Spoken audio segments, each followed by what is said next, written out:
자, 그래서 이제 앞에 3부에서 우리가 Vertical Integration, 그 다음에 Strategic Alliance, 그 다음에 M&A까지 봤고요. 네 번째, 이거 괜히 지웠네요. 네 번째, 여러분들 이어서 쓰세요.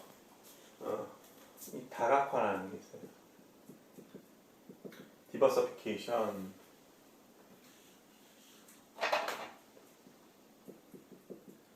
이런 개념들 우리가 일엔드 사례 할 때 다 용어들이 어느 정도 나왔어요. 사업의 영역을 확장하는 게 다각화예요. 사업 영역 확장. 그러니까 정리를 해보면 사업 영역을 확장하기 위해서, 그러니까 이게 여러분들이 이제 기업 수준의 전략 그랬을 때 네 가지를 보통 이야기를 해요. 응? M&A, 그다음에 여기 2번 뭐였어? 전략적. 왜 아까 지웠어? 왜? 전략적 제휴, 그 다음에 우리가 버티컬 인테그레이션까지 다 써봐. 그냥 수직적 통합까지 이 네 가지를 하는데, 이게 기업 수준의 전략의 서브 개념이 아니고 이게 서로 개념이 서로 얽히고 설킨 거야. 예를 들면 사업 영역 확장하려고 했어. 기업이, 제가 계속 얘기하지만 자금력이 풍부해. 인수합병하면 되죠. 사업 영역 확장의 어떤 방법으로서 M&A를 선택할 수 있고, 또 수직적 통합을 하기 위해서 M&A를 할 수도 있어요. 예를 들면 우리가 건설회사 같은 경우에는 시멘트 많이 필요할 거 아니에요. 건물 지을 거니까. 그럼 시멘트 같은 경우인데, 시멘트를 우리가 공급받아서 쓰는데, 시멘트를 공급받는데 단가가 너무 비싸. 그래서 공급자가 상당히 우리를 압박해요. 그러면 돈이 많으면 어떻게 돼? 시멘트에서 사버리면 되지. M&A. 이해되셨어요? 그러니까 방향성이 있는 게 아니야. 서로 이게 다시 방향성이 있는 게 아니라는 말 잊어버리고, 서로 이게 서브 개념이 아니라 서로 막 얽히고 설킨 개념이에요. 자, 어찌됐건 간에 지금 3번까지는 설명해 드렸고, 4번을 보시면 사업 영역을 확장하는 게 다각화인데, 이 다각화는 두 가지 방식이 있어요. Unrelated Diversification, 우리말로 얘기하면 비관련 다각화, 그 다음에 Related, 관련 다각화.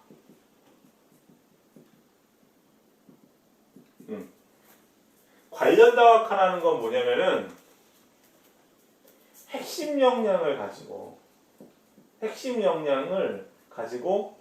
다른 사업 영역으로 확대를 하는 거예요. 핵심 역량을 가지고. 자, 예를 들어보면 여러분들이 잘 알고 있는 캐논이라는 회사 있죠. 캐논 그러면 뭐 떠올라요? 캐논 그러면 저는 카메라, 그죠? 그럼 카메라를 만들 때 제조할 때 가장 중요한 핵심 기술이 뭐예요? 뭐가 중요하지? 렌즈가 중요하잖아, 카메라는, 그죠? 그래서 조금 멋있게 이야기하면 광학 기술, 그지?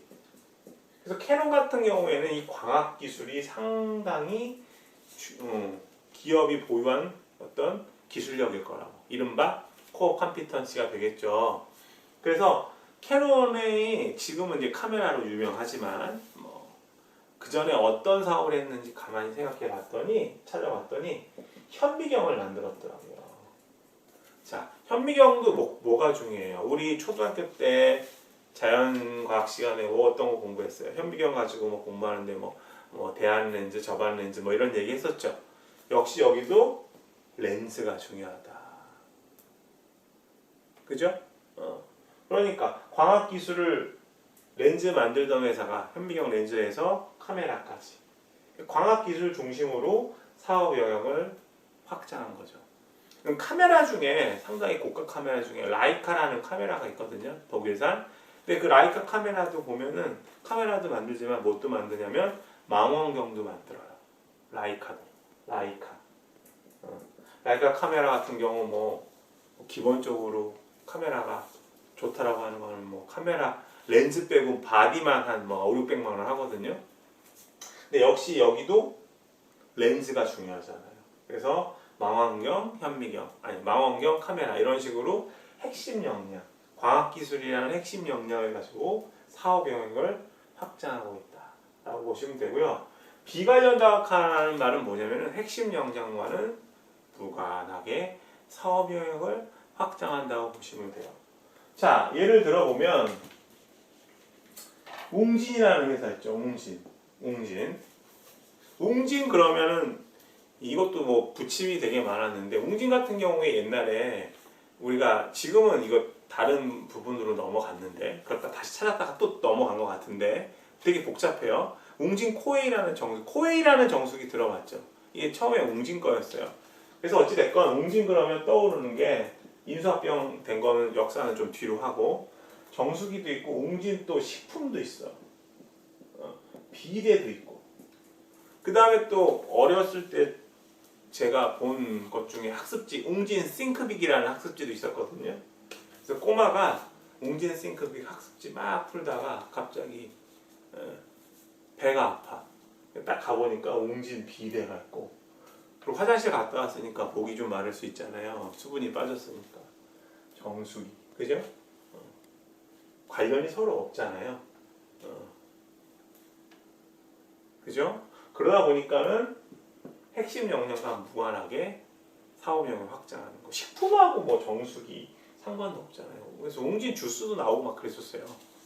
지금 이런 사업 영역들이 어떻게 되는지 모르겠지만 이해되셨죠? 핵심 역량과 관계없이 사업 영역을 확장하는 것. 그럼 전략적인 관점에서 봤을 때는 어때요? 아무래도 관련 다각화가 더 바람직하겠죠. 근데 대부분 이제 비관련 다각화를 하는 경우는 그런 경우가 많죠. 기업이 자금력이 많은 경우. 그래서 대기업들 같은 경우 기본적으로는 비관련 다각화가 많았는데 최근에는 이제 사업 정리를 하는 게 핵심 역량 중심으로 가죠. 예를 들어 보면 현대 그러면 뭐니 해도 자동차 떠오르고 삼성 그러면 전자 떠오르잖아요. LG 그러면 뭐 전자도 있지만 화학도 있고요. 그죠? 이렇게 보시면 되겠어요. 자, 그래서 10페이지, 11페이지 같이 봤고요. 내용이 참 설명하기가 이게 깊이가 있어가지고. 그래서 중요한 거는 내가 물어봐야지. 전략에서 우리가 전략을 도모할 때 가장 먼저 최고 경영진들이 뭘 고민한다고 했어요. 10페이지 그림 보세요. 고객들에게 어떤 식으로 가치 전달할 것인가. 그러기 위해서는 코퍼레이트 레벨, 기업 수준에서는 뭘 해야 돼? 어떤 산업으로 진출해야 될까? 혹은 퇴거해야 될 것인가? 그죠? 자, 그 다음에 조직 내에 있는 사업부 수준에서는 어떤 걸 고민해야 돼요? 자, 예를 들면 이런 거 한번 생각해 봅시다. 자, LG전자에 사업부가 있을 거 아니야. 예를 들면 에어컨 사업부가 있다고 칩시다. 에어컨 사업부. 그리고 세탁기 사업부가 있다고 합시다. 꼭 그런 건 아니에요. 가전제품 중에서 에어컨 사업부하고 세탁기 사업부가 있다. 그러면 얘네는 지금 삼성전자하고 경쟁을 하잖아요. 그죠? 삼성전자뿐만 아니라 뭐 LG 입장에서 삼성이 이기면 전 세계 제패하는 걸 테니까 디아덜스들은 우리 생각하지 맙시다. 우리 좋은 기업들, 세계적인 기업들 생각해 봅시다. 그러면 삼성에서도 에어컨 사업부가 있겠지. 에어컨 사업부가 없다고 한다면 어찌됐건 간에 에어컨 만들 거 아니에요. 에어컨 사업부가 있을 거 아니에요. 여기도 마찬가지로 세탁기 관련 사업부가 있을 거 아니에요. 그러면 같은 사업부에서는 뭘로 경쟁을 하냐면 결과적으로 경쟁하는 건 제품 갖고 경쟁한다고. 제품을 가지고 경쟁을 하잖아요. 응? 그죠? 그러면 삼성하고 LG하고 지금 전자 쪽에서 서로 전쟁을 하고 있어. 에어컨 갖고 전쟁하고 있고 지금 보면 다 그렇잖아요. LG가 스타일러라는 의류 이렇게 뭐 세균도 제거해주고 뭐 깔끔하게 이제 세탁소 효과를 내주는 이른바 스타일러라는 거 만들어내고 삼성이 또 후발주자로 에어드레서라는 거 등장시키고 또 뭐 LG가 뭐 무선 청소기 우리나라에 이제 다이슨이 먼저 들어왔었지만 A9으로 되게 LG가 대박 쳤잖아요. 심지어 뭐 품질 검사를 해보니까 LG 제품도 좋았었잖아요. 그러니까 삼성이 처음에는 뭐 제튼 가무 만들었나 파워건인 가무 만들었다가 또 망하고 다시 새로운 브랜드 출시하고 그러잖아요. 제트인가? 파워건이 먼저 나왔나? 헷갈리네. 어찌됐건 수많은 전자제품을 가지고서 이제 서로 경쟁을 하는데, 그럼 이 사업부에서 자, 에어컨 갖고 이제 경쟁한다고 쳐봅시다.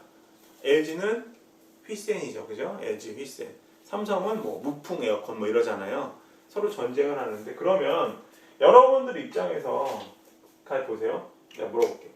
LG전자 에어컨이 좋아요? 삼성 에어컨이 좋아요? 이거 물어보면은 사실은 엄마가 좋아요? 아빠가 좋아요? 이거 물어보는 거하고 거의 비슷해요. 그죠? 뭐가 좋아요? 아니 좋아. 그럼 다시 물어볼게. 삼성 에어컨 살래요? LG 에어컨 살래요? 그러면 뭐라고 할까요? 대답을 여러분들이. 그러니까 여러분들 머릿속에 제가 이 질문을 왜 하냐면 머릿속에 어떤 생각을 하고 있냐면 이 두 회사들이 기능적으로 큰 차이는 없어요. 그죠? 그러니까 제품이 여러 제품들이 있는데 TV도 봅시다. LG전자 TV, 삼성전자 TV 어떤 게 더 좋아요? 말할 수도 없지. 어떤 게 더 좋다고 얘기하는 거는. 뭐 개인의 선호에 따라서 좀 달라지겠지. 좀 차이가 있다면 디자인에 의해서 갈린다고 할까? 기술력에 있어서는 의심할 수가 없잖아요. 두 개가 너무 좋은 회사니까. 양질의 제품을 만들어내는 회사니까. 그럼 결과적으로 어떤 제품을 사냐면 나 같으면 그러겠네. 싼 제품 사겠네. 싼 제품. 싼 거. 어? 너무 수업같이 얘기 안 했네. 그죠? 싼 거 사겠지. 이게 뭐냐면 이 저렴한 거 사는 게 뭐냐면 그야말로 우리가 코스트 리더십 비즈니스 스트래티지라고 해요. 이게 너무 길면 그냥 로우 코스트 스트래티지, 저원가 전략. 그러니까 코스트에서 비용에 있어서 리더십을 갖는 어떤 사업부 전략이다라는 거예요. 그냥 간단하게 하면 로우 코스트, 저원가, 저비용 전략 이렇게. 코스트는 뭐 원가나 비용으로 우리가 얘기할 수 있으니까. 그죠? 그러니까 결과적으로는 기능이 비슷하다면 쉽게 생각할 수 있는 거 가격을 내리는 거지. 가격을 내리는 거. 그 두 번째는 뭐 하냐면은 두 번째는 어떻게 할까? 뭔가 제품에 특색을 가하는 거야. 그냥 에어컨에 있어서 요새 에어컨들 보면 어떻게 되냐면요. 기본적으로 온도 낮추는 건 기본이고 제습 기능이 있고요. 그죠? 제습 기능. 우리나라 같은 경우 여름철에 장마 길고 비 많이 오니까 제습 기능 필요하잖아요. 그 다음에 공청기 기능이, 공기청정기, 줄여서 얘기하네. 공기청정 기능이 있고요. 여러 가지 기능이 있어요. 뭐 온풍 기능 있는 것도 있고. 그러니까 뭔가 제품에 특색을 가하는 거야.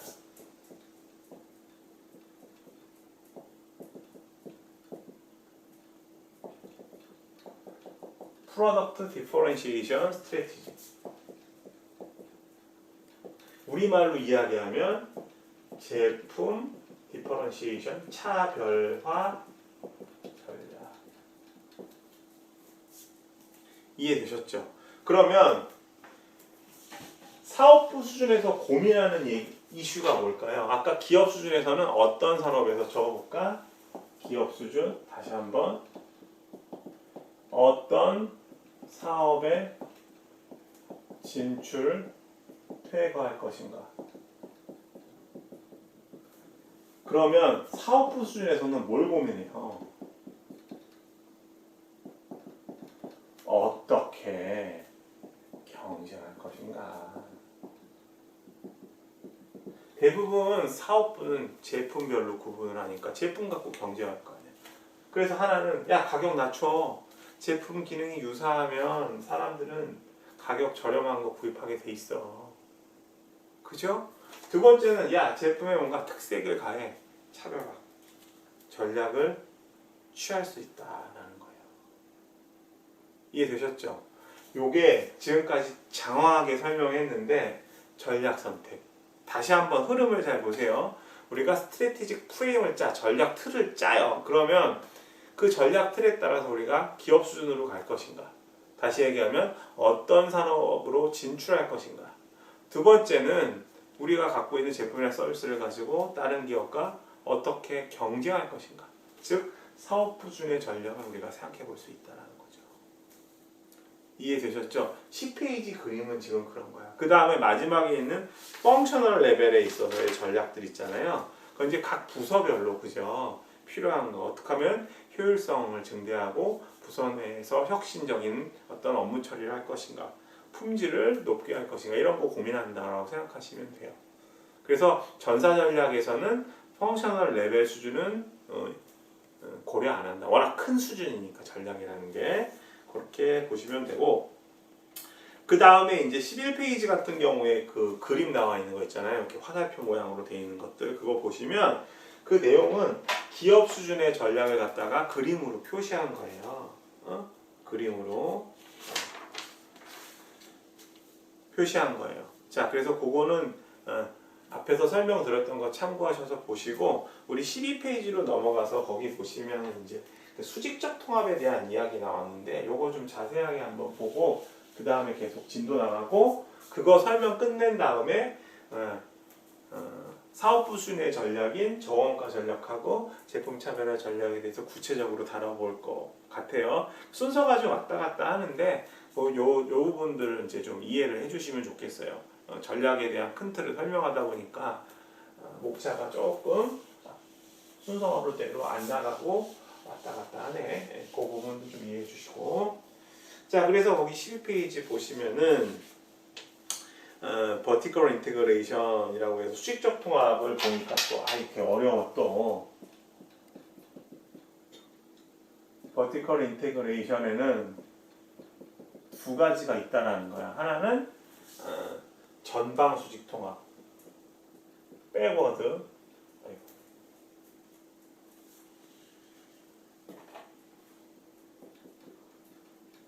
후방 수직 통합.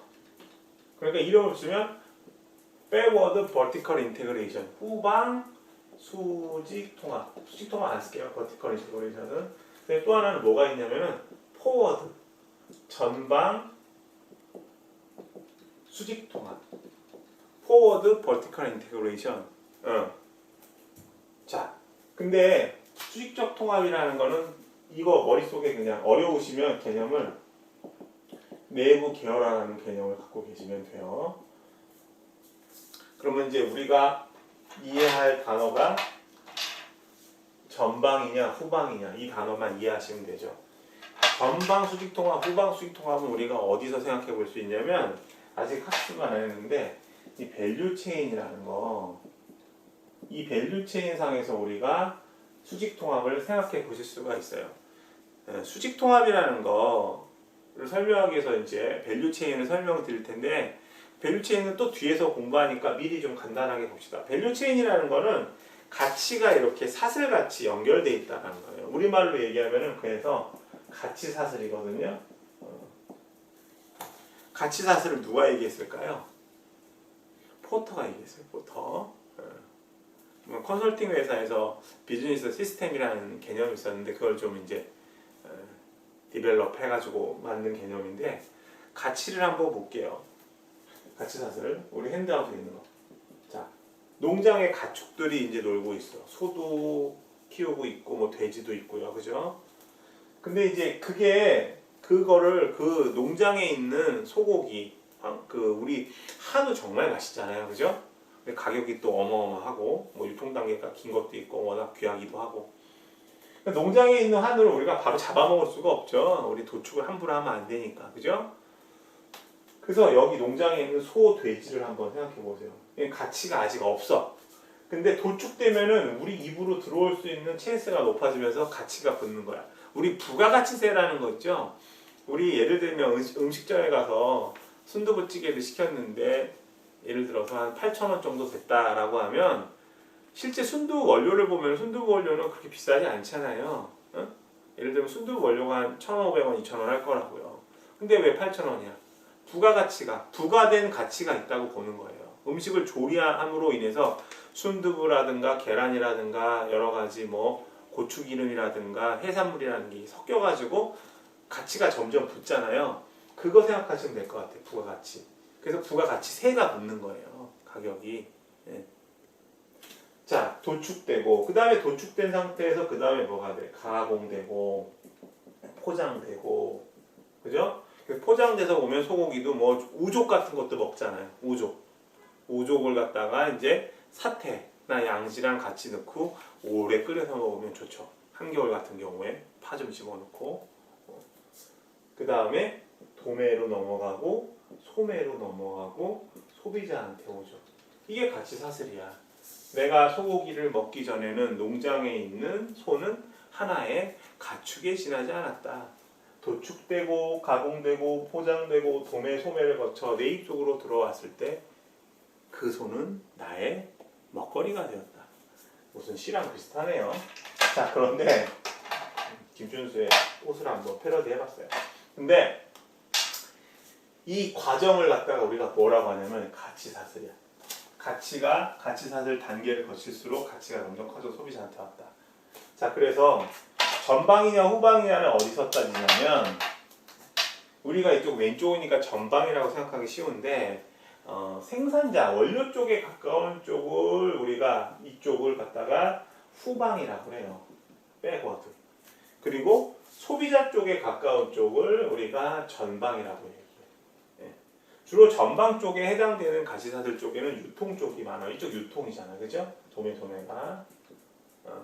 여기는 주로 이제 생산자나 원료 쪽이 되겠죠.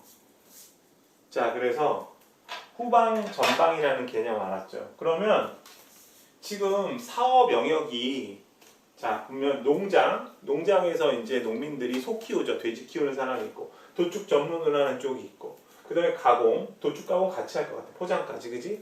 그 다음에 유통 전문을 하는 데 있고, 뭐 이마트나 뭐 롯데마트 같은 경우, 그 다음에 소매점들 있죠.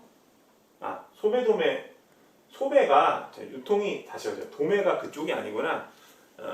이마트나 롯데마트가 소매죠, 그죠? 얘네들을 고기 같은 거 도매점에서 사올 거 아니에요.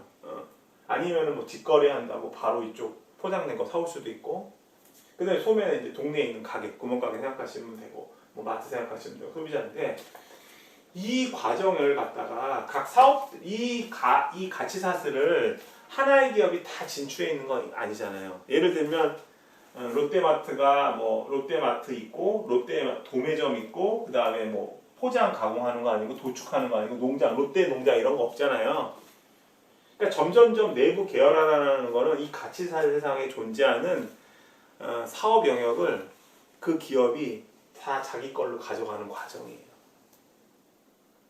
그래서 저번에 우리 이랜드 얘기할 때 이랜드도 봅시다. 이랜드도 제조해가지고 이걸 유통업체에서 넘겼잖아요. 그러니까 생산자 입장이었잖아요. 근데 얘네 생산자가 어떻게 한 거야? 생산자가 이 유통업체를 가진 거잖아요. 그죠? 이 그림에서 보면 이쪽 생산자 쪽, 농장, 도축 이런 쪽에서 유통업체까지 보유한 거잖아. 이걸 갖다가 뭐라고 하느냐? 이런 거 갖다가 뭐라고 하느냐? 전방수직통합이라고 한다. 전방수직통합.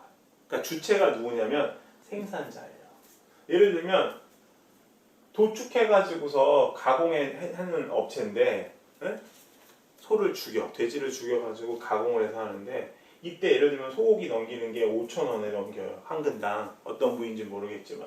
근데 여기서는 한 10,000원으로 팔린다. 20,000원으로 팔린다. 그러면은 가격이 너무 비싸서 실제로 소비자들한테 비싼 가격으로 가고 이쪽 유통업체에서만 이익 본다고 생각하면 자기네들이 직접 유통업체 만들 수 있잖아요. 그러면 내부 계열화가 이루어지는 거지.